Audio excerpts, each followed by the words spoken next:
एसटीमध्ये digital क्रांती. NCMC कार्डला 1 लाखांहून अधिक नोंदणी. महाराष्ट्रातील राज्य परिवहन महामंडळाच्या एमएसआरटीसीच्या बस प्रवासात डिजिटल युगाची नवी सुरुवात झाली आहे. नॅशनल कॉमन मोबिलिटी कार्ड म्हणजे स्मार्ट कार्डला प्रवाशांकडून जबरदस्त प्रतिसाद मिळत आहे. फक्त एका आठवड्यात 1 लाखांहून अधिक प्रवाशांनी या कार्डसाठी नोंदणी केली आहे. परिवहन मंत्री आणि एमएसआरटीसीचे अध्यक्ष प्रताप सरनाईक यांनी सांगितले की ही संख्या फक्त आकडा नाही, तर एसटीच्या डिजिटल ट्रान्सफॉर्मेशनकडे झेपावणाऱ्या प्रवाशांच्या विश्वासाची ठोस साक्ष आहे.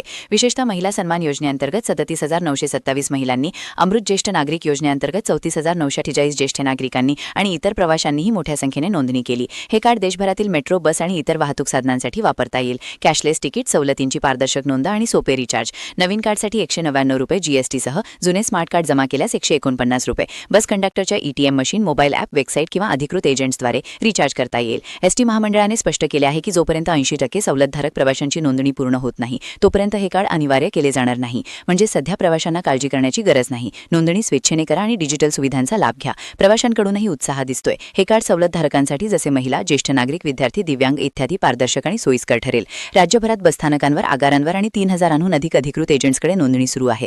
एसटीच्या या डिजिटल पावलाने महाराष्ट्रातील सार्वजनिक वाहतुकीला नवे रूप मिळणार आहे. अधिक माहितीसाठी जवळच्या एसटी आगाराशी संपर्क साधा. आम्ही अपडेट्स आणत राहू. GR महाराष्ट्राला सबस्क्राईब करायला विसरू नका. धन्यवाद.